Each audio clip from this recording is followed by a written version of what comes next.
Salam, əziz və hörmətli bacı və qardaşlarımız, xoş gördük sizləri.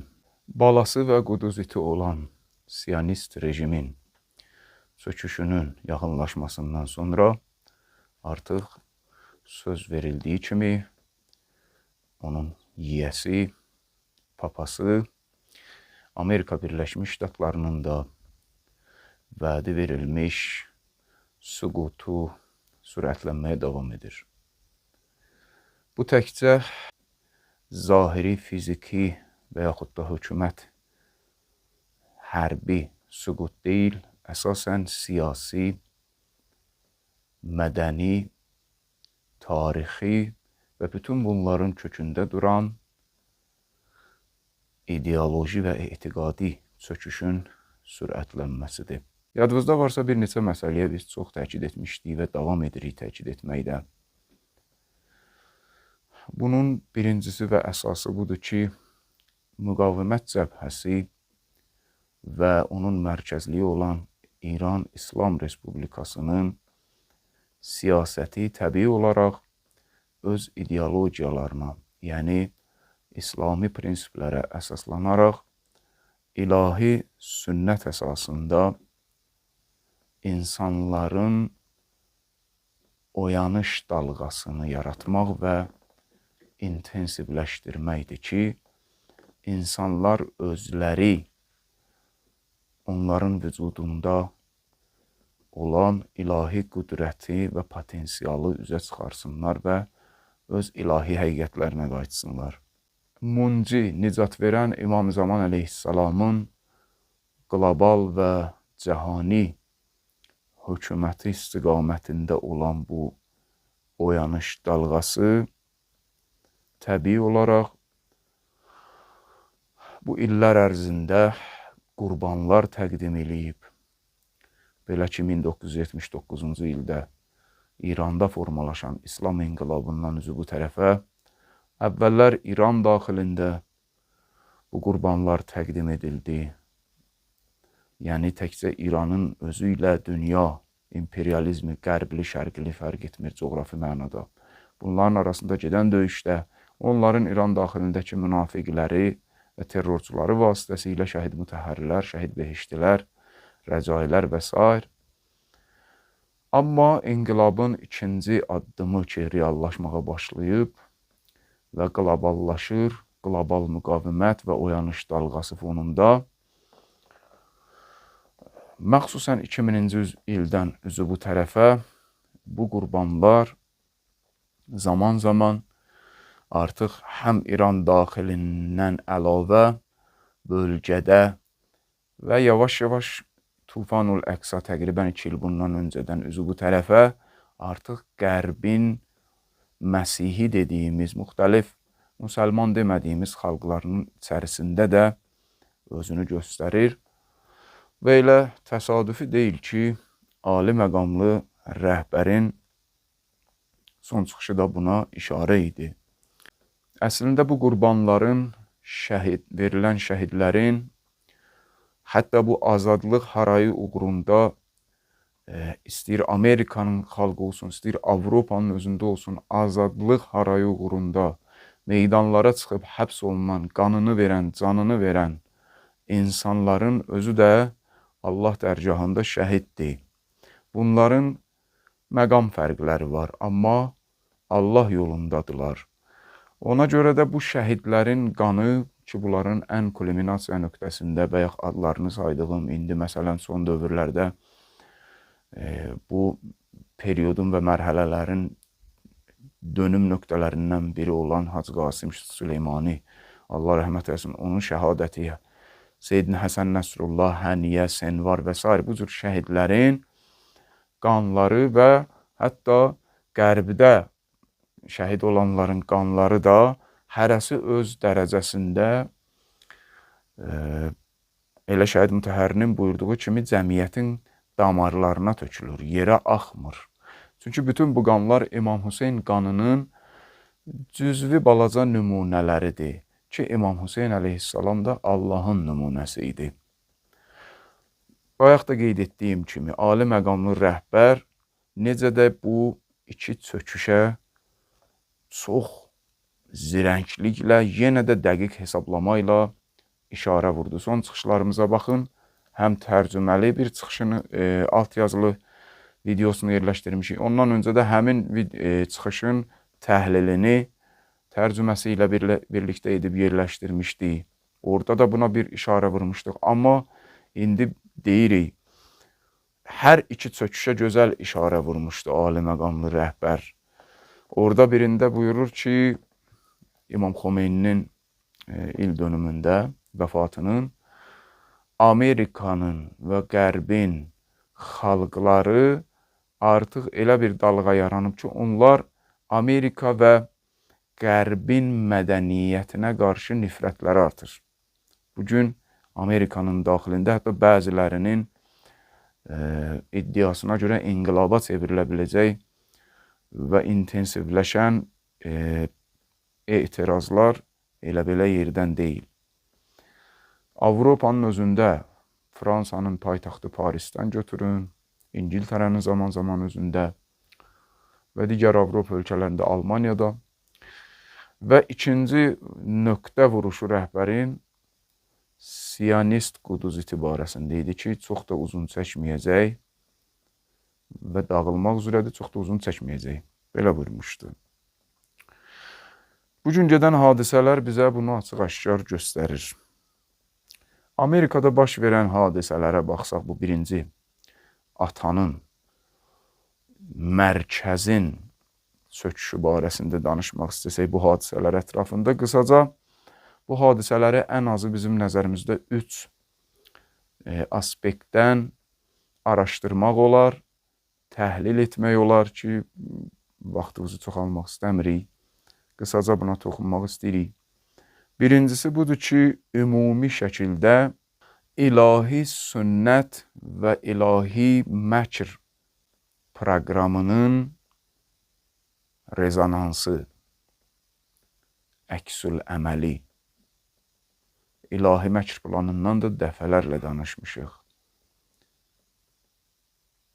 3 şaxəsi var. İlahi möcüzə, düşmənin öz axmaqlığı və ilahi bəndələrin bəsirəti və arxa planda gördükləri işlər. Bugün Amerikada baş verən hadisələri birinci bu aspektdən dəyərləndirmək lazımdır. Ümumi, bütün aspektləri əhatə edən bir aspektdir. Bunun içərisində hərbi, siyasi, ideoloji, mədəni, bütün bəhslər, tarixi bəhslər var. Hər birisi öz ampulasında buna qayıdır bu bəhsə. Trump qırmızı dəli inəyi vasitəsilə özünü göstərməyə çalışan evangelizm mərkəzi, böyük şeytan Amerikanın öz başına dönür. Hər halda zaman-zaman bu daha da intensivləşəcək. İkinci aspektdən baxsaq, Amerikanın iç üzünün bir böyük şeytan olaraq artıq bütün dünyaya açılması anlamına gəlir. Hacı Qasimin şəhadətində bir miqdar oyanış, müəyyən bir oyanış dalğası. Ondan sonra əl-ayağa düşdülər, örtbasdır eləməyə, Tufanul Əqsa gəldi, ikinci böyük zərbə. İndi bu zərbələr artan intervalla davam edir və çarəsizlik və əsəbilikdən və proqramlarının fiyaskoya uğramasından qaynaqlanan rəftarları onların çehrələrini bu cür davranışlarla üzə çıxardır. Telegram kanalımızda da yerləşdirdiyi xəbərlərini, həmişə olduğu kimi kanalımızın linkini proqramımızın başlıq, adlıq bölməsinin üzərində vurub abunə ola bilərsiniz. Amerika polisinin rəftarı, qadın azadlığı deyə fəryad eləyən, dünyada təhlükəsizliyi təmin etmək şüarları verən, demokratiya şüarları verən Amerika bugün iç üzünü Amerikanın daxilində yaşayan xalqlara qarşı, insanlara qarşı göstərdi. Bu ikinci aspektdəndir. Və üçüncü tərəfdən baxsaq, rəhbərin buyurduğu təbirlə Titanik gəmisinin batdığı kimi Amerikada mütləq qərq olacaq tendensiyası sürətlənir bu hadisələrlə və biz Qur'ana əsasən ərz etdiyimiz təbirlə Firon kimi Amerika qərq olmaq üzrədir və bu qərq olmaq prosesi getdikcə daha da sürətlənir. Bu üç aspektdən Amerika hadisələrinə baxmaq qısaca olaraq qeyd etdik, bizim nəzərimizcə daha yaxşı olar. Niyə görə Amerika bu gündədir və bu gündə olmağa məhkumdur? Amerikanın uzaq tarixi yoxdur. Dövlət olaraq qurulmasından üzü bu tərəfə 200-250 il keçir. Amma Amerikanın kəşfini ki, bizə məktəblərdə, coğrafiya bəhslərində yedizdiriblər, Einstein kimi, Newton kimi digər alimləri elm sahəsində qabardıb, həqiqi alim olan bütün sektorları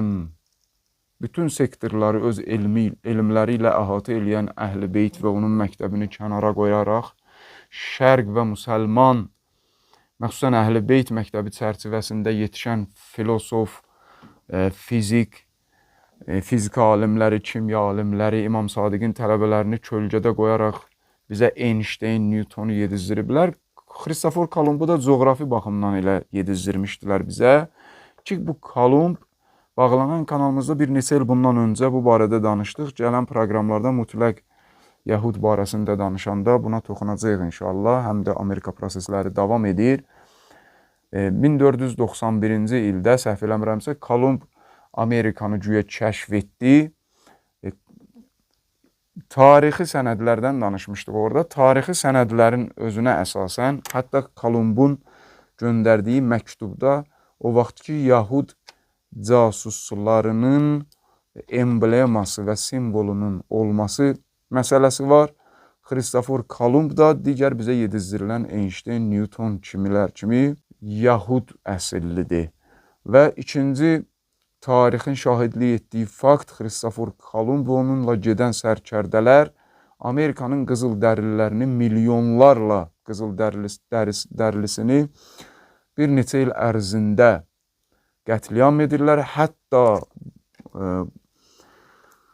bunların tarixində gəlir ki, özləri deyir, biz qılıncı, onlar elə bir sadəlöv xalq idi, qılıncı tutmağı belə bacarmırdılar. Qılıncı verirdi, qılıncın o dəstəsindən, qılafından yox, onun kəsən yerindən tuturdular. Bu cür istismar edib qan üzərində qurdular.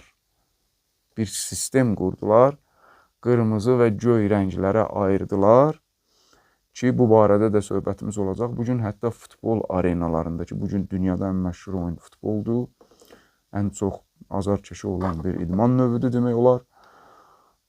Bir növ bununla da sehirləyirlər, həddə aşırtmaqla insanlarımızın yeniyetmələrimizi. Qırmızı göy rənglər dünyada futbolda, futbol aləmində yayılmasının məxsusən əsas kökü də qan üzərində qurulan bu Amerika sisteminə dayanır. Ona görə biz bu üç aspektdən ki, bu üç aspektin birincisi bu digər iki aspekti də əhatə edir.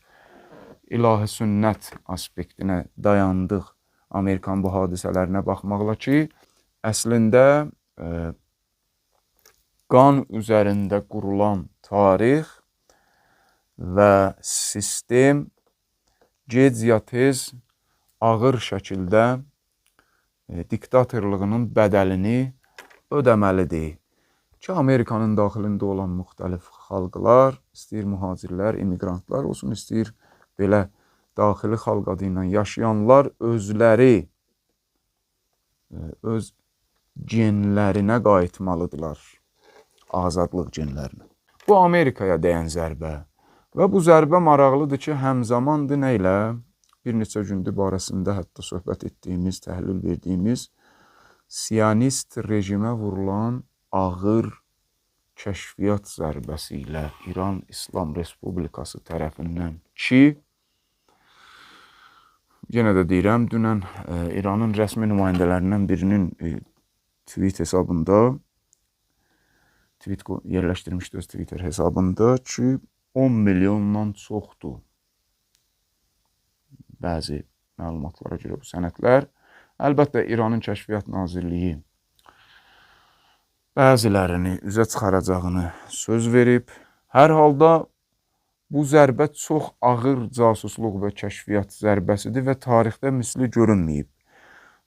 Burada bir haşiyə çıxın bir şey qeyd edim xidmətinizə ki, İmam-ı Zaman hökumətinin yaxınlaşdırılması, tezləşdirilməsi yolunda ata biləcəyimiz addımlardan biri də mediaları bu xəbərlərlə bürüməkdir. Amerikaya vurulan, İsrailə vurulan casusluq zərbəsi ilə dolayısıyla həm Amerikanın CIA-nə vurulub bu, həm də İngilisin MI6-sinə. Çünki bu zərbədə hər şeydən önəmli bir nöqtə, bəzi məlumatlara görə bilirsə Mossadın mənbəyinə giriblər. Qara qutu, sənədlərin qara qutusu, Mossadın qara qutusu, belə deyək, ələ keçirilir. Neçə illər bundan öncə o qara qutu və orada olan mexanizmi və strukturanı və planların alınması və yerləşdirilməsi və quraşdırılması üçün neçə illər bundan öncə 31 milyard dollar Siyonist rejim xərc eləmişdi. İndi bugünkü dünyadakı baxalaşma falan hesablasaq yox indi bir 100 milyard dollar, 150 milyard dollar ən azından minimum şəkildə baxsaq zərbədir. Bu iqtisadi zərbənin bir küncüdür. Böyük kəşfiyyat zərbəsindən danışırıq biz. Və bu kəşfiyyat zərbəsinin bir tərəfinin Siyonist rejimin nüvə obyektləri və nüvə planları və nüvə strategiyası və məxfi yerlərinin sənədləri olması, bir tərəfdən Siyonist rejimin məxfi kəşfiyyat əlaqələri Qərb, Amerika və s. ölkələrlə və bunun ilə bugün mən bir xəbərə baxdım. İranın məşhur qəzetlərindən biri, Şəriət Mədarinin Keyhan qəzeti buna yaxşı toxunub. Grossi, Rafael Grossi, Atom Enerji Təşkilatının müdiri, dəqiqəbaşı İrana yalvarırdı, İrana gəlmək üçün falan. Onun barəsində yazıb ki, gəlib burada araşdırma eləsin. Sonra gedib burada ayrı söz danışırdı İranın arxasıca və bu günlərdə özünü açıq əməlli başlı ortaya qoyub. Və bu qəzetdə onun belə əlaqələrinin Siyonist rejimə işləməsinin, baxın, Dünya Atom Təşkilatının, Atom Enerjisi Təşkilatının başçısı, Beynəlxalq Təşkilatının başçısı Siyonistə xidmət edir. Orada iddia olunan, o qəzetdə iddia olunan məsələyə görə bu sənədlərin içərisində onun da məxfi Siyonist rejimə xidmətləri və qulluğu var. Və bundan əlavə Mossada işləyən bu 10 milyondan çox sənəddirsə əgər bu iddia, çünki İran Kəşfiyyat Naziri də müsahibəsində dedi, minlərlə deyilməsi çox az qalır. Elə ehtimaldır ki, milyonlarla sənədin içində Mossada işləyən istəyir daxil, istəyir xaricdə, digər ölkələrdə işləyən təşkilat, qurum və şəxslərin ünvanları, mən dünən baxdım, ünvanlarına qədər, adlarına qədər, yəni məxfili deyə bir şey qoymayıb İran Siyonist rejim daxilində. Və bu yaxın gələcəkdə bir nəticə verəcək, psixoloji daha çox nəticələr olacaq Amerika ilə müzakirələrdə və Rusiya-Ukrayna hətta məsələlərində, hətta Rusiya-İsrail münasibətlərində, hətta bəzi dırnaqarası müsəlman hökumətlərinin İrana münasibətində və bəzən tələsik rəftarlar edəcəklər, əlaqələri varsa 100% bu dırnaqarası müsəlman hökumətlərinin də satqınlıqları var. O sənədlərin içərisində casusluqları var. Onlar indi qara məni basınca qoy qaranı mən basım tərəfindən də girə bilərlər medialarla. və yaxud da medialarla bu işi görüb hökumətlər özü ağır bir susqunluq yuxusuna gedə bilərlər bu qısa müddətdə. Uzun müddətdə, yəni orta və uzun vədəli desək, Sadiq Vəd 3 mürəkkəb əməliyyatının və yaxud da Tufanul Əqsa 2 olacaq bu əməliyyatın daha mürəkkəbləşməsi və daha da öldürücüləşməsi ilə nəticələnəcək inşallah. İndi bütün bu nöqtələri ki biz qeyd elədik, nə məlum olur bizə? Amerika və onun quduz iti Siyonist rejimi çox pis ilişiblər. Və dırnaqarası müsəlman ölkələrin də taleyi özlərinə gəlməsələr, xalqlarına və qonşularına ehtiram qoymasalar bu hökumətlər, ikibaşlı oynamağa davam eləsələr və maraqlıdır ki, bu dediyimiz faktlara baxsaq, Azərbaycan hökumət strukturaları və daha çox söz sahibi olan məlum klanlar və ailələrin və hətta QHT adıyla, yalandan azad təşkilatlar və müxalifət adıyla qərbdən oturan və danışan bəzi xalqı elə hökumət kimi 30 ildir başını fırlayan və xalqa hər sahədə zərbə vuran dırnaqarası müxalifətlərin Siyonizm və qərbdən maliyyələşdirini nəzərə alsaq və dediyimiz bu faktlara nəzər etsək, bax, bugünkü proqramımızı qeyd etdiyimiz təhlillərə, Azərbaycanın vəziyyəti mədəni, iqtisadi, etiqadi, ideoloji, siyasi baxımdan niyə görə hər gün daha çox tənəzzülə uğradığı hər birimizə məlum ola bilər. Niyə görə geylərin və üzr istəyirəm fahişələrin çıxıb şəhid ailəsinə və yaxud da məhbuslara, məhbus ailələrinə dil uzatmasının fəlsəfəsini, fəlsəfə lazım deyil ki burada. 2-2 başa düşə bilərik. Heç də təəccüblü deyil ölkədə bu qədər iqtisadi, mədəni, elmi, nə bilim, tibbi, əsas sektorların hamısında olan fəsadlar. Onda yaxşı anlaya bilərik ki, artıq bizim ölkədə də vaxtı çatmalıdır və çatacaq da mütləq ki, massonmirilər, dişi camış olan Brenda Şeferlər və onlara bağlı olan qüvvələr ölkədə rahat gəzməməlidir. Və gəzməyəcəklər də inşallah. Sülh yaxındır, sizləri sülhün sahibinə əmanət edirik.